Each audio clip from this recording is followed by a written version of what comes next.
Wow, it's a Thursday and we're coming hot out of the gate for the Ultra Live show. I'm Andy. Obviously, we are missing Maeve to the side of me over there, but that's okay. You can deal with my mug for just a little bit. We've got a very special guest behind the scenes right now, but as we're letting all of the internet sync up and we're letting all the live things happen behind the scenes as all the notifications go out there, I just want to say thanks again for being part of the Ultra Live fam. Today, we have two really big announcements and a very special guest that's going to be helping us with those. But if you have no clue about what the Ultra Live show is, if you have no clue what Ultra Live even is, head over to ultralive.com. All of our social information is down there as well. Ultra Live is the place for online church engagement. It is a destination platform unlike any other.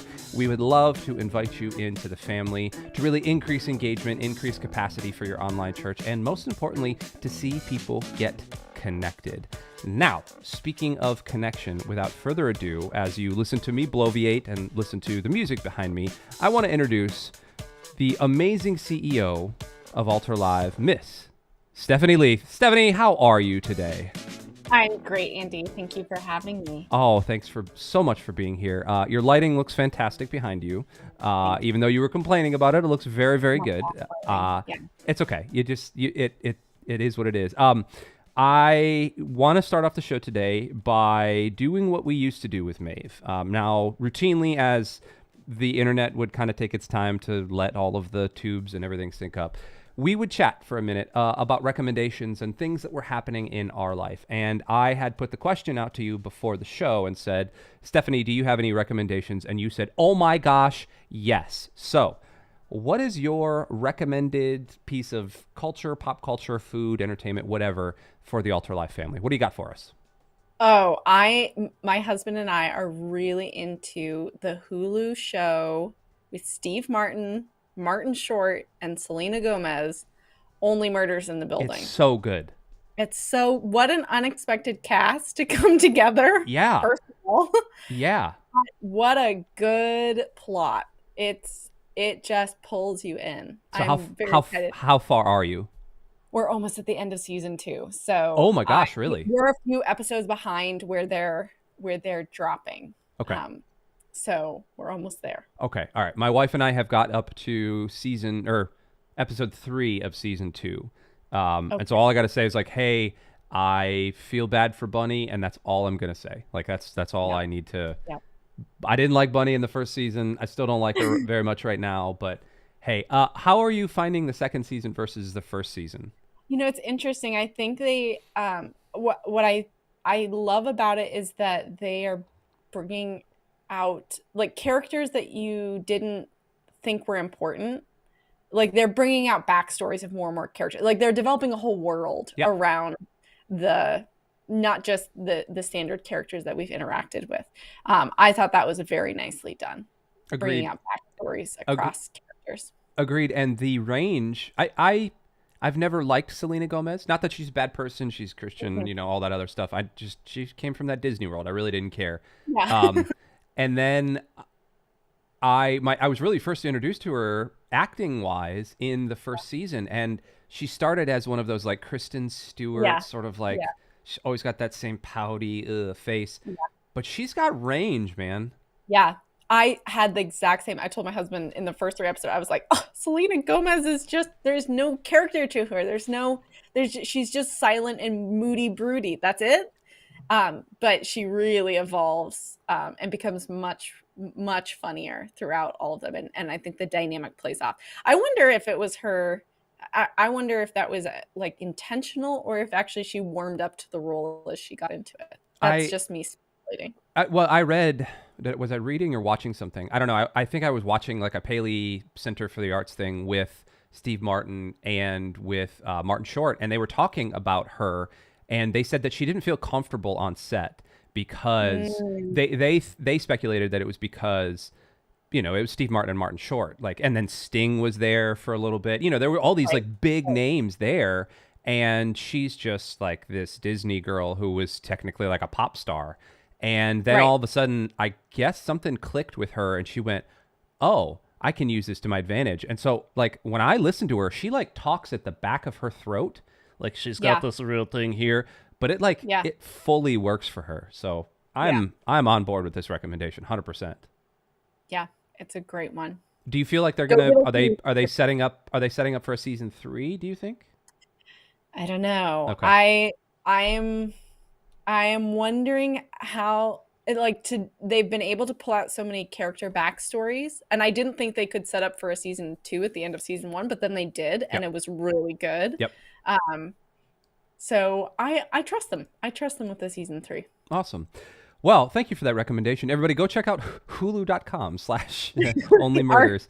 they're not endorsing us. Oh, We no. are, No. but we're our fans. And honestly, the best cameo in all of it is Tina Fey. Like she's I know. one of my also. Evil Tina. Well, sorry, everyone who's. It's okay. She's kind of evil. She's evil in the first season too. Oop, I get cut off. Nope, you're still there. Okay. Yeah. Sorry. Spoiler alert. It's okay. Tina Fey's evil. Yeah. It's fine. She's kind of evil in the first season. It's okay. All right. We're going to move away from that and into one of the big announcements that we have for today. So a couple of months ago, you had been kind of mentioning that you were setting something up with the illustrious and wonderful Kenny Zhang, who many in the online tech, but really like the online church world know of. They know of him as this entrepreneur. He's a connections guy. He has been what is he in church digital? I can't even remember the name. Church Communications. There it him is. And Katie Allred. Katie Allred. Yep. And they've been doing amazing things for the church space. I've met with him a couple times. I've met with him in person a couple times. You've met with him, it sounds like, a million times. And you guys actually have a very cool thing coming up. Talk to us and talk to the Altar Life fam a little bit about what's going on with you and Kenny. Yeah. So, we've been helping churches over the last 2.5 years now do online engagement. And so Kenny and I are packaging together a workshop, how to, on one of the most important things that we're all trying to get better at, which is engagement. I think, everyone is looking for a magic bullet. So I will start by saying this is not a magic bullet workshop. This is not unlocking something that you've never, ever, ever heard of before. But what it is a very simple formula to take the next step in how to actually move down the engagement journey with your folks online. So when you say, you said at the very beginning, we've been doing engagement. So what's the starting place that you and Kenny are starting from in terms of quote unquote doing engagement as a church? Yeah, this is the paradox that we are in right now, which is we want online engagement. We want to see something different than just passive viewership. Yet at the same time, our in-person content online has just stayed exactly that, just content, consumable content. We see this disconnect. And the question that we are trying to answer with this workshop is why aren't more people chatting in my live stream? Why aren't they sticking around afterwards? Why aren't they maybe showing up to other things that happen throughout the week or other things that my community is doing? Why are they just passive viewers? How do I get them to be active, engaged members? The question that I always push back on when a church asks that is, what about your online live stream is different than what happens in person? Or what happens when somebody watches content on their own? It seems really obvious, but why should I watch your live stream live, engage in some way, whether that's chat or if you're using cool tools like Altar, the ability to do video conference with others, or go on stage and actually talk or interact in tables or rooms? Why should I do all of that? What about your online service is better because people come together live versus them just watching on their own? Yeah. So we're talking at a structural level. How do you actually reimagine your online services? And we have 4 main ingredients that we're going to reveal. I'm not going to spoil them all here, so no spoiler alerts. But there are 4 main ingredients to how you draw in engagement. And the first really begins with stepping into the shoes of your online attendees. So this workshop is going to walk you through that journey. give you 4 building blocks to take away to start reimagining online services on that journey towards engagement. So 2 questions automatically pop up for me. Number 1, how much is the entire thing? How much does it cost me as the as the pastor or as the person trying to lead and trying to learn from you? Number 1. Number 2, what's the catch? Like, obviously, are you going to try to sell me something? Are you going to try to put me in a brand new car? So where does that all lead? Great question. This is a free workshop. This is totally free. This is us trying to share what we've learned, best practices, and we're trying to make a dent in this space when it comes to doing things differently. It often feels like we keep talking about wanting engagement, but we're hitting the same nail with the same hammer. Something's got to change. The catch of this is really nothing. This is we're obviously going to be using the Altar Life platform as a model for how to do this, but the lessons can be extrapolated out. So if you've been curious and you just want to see, okay, what is this engagement thing that Altar Live promises? How is it that churches actually practically use it? And can I actually translate this into what I do with my church, with my limited volunteers, the short amount of time, and maybe even my declining church population? How will this actually make a difference? So if you're a skeptic or you're just curious, this workshop is for you. Come and see. That's awesome. What is kind of the thing you're most excited about? You don't have to reveal all your points or anything like that, but what's that thing that you and Kenny are going to be presenting, you're going to get fired up about? I think it's not rocket science. This is really thinking about the perspective of an online attendee and thinking about it through their eyes. This is not going to require you revamping and having to take to leadership a brand new model for how to do something. It's not going to be about expensive equipment. It's really about the small things that make a huge difference when it comes to online engagement. That's awesome. Where can everybody listening, watching, commenting along, where can they sign up? Yeah. Check out the links below. We'll have those available for you. If you're getting this over an email, they're in the email that you're reading right now. And if you're seeing this on any other platform, head to altarlive.com. We'll have banners with links there as well for you to check out and sign up for registration. Last big question. When is it? What time is it? And where is it? Great question. We are heading into September. So this is kicking off the new hopefully fall semester with you. You can join us on September 14th from 1 to 2 p.m. Eastern time. Cool. Very cool. And all of those links will be getting back to you. Like Stephanie said, they'll be below in the comments. They're going to be in the email as well. That's awesome. And I really look forward to what you guys are going to say. Obviously, we know Kenny as an established force, but Altar is really kind of picking up the pace in terms of church engagement all over. And I, as in my day job using Altar, but also being able to kind of be around the team and help the team, I'm super stoked for what you guys are going to be talking about. I guess the other big question then is there going to be a second one after this? Are you guys going to be starting a series? Great question. We have actually put out some polls on some other topics too that you guys maybe in the Altar Life family have seen, or if you're part of the Church Com network or get those, you've probably seen. There's a lot of topics that we're hearing are really useful for people. And this is actually something Andy's going to be doing. So there's a lot of questions asked out there on the very practicalities.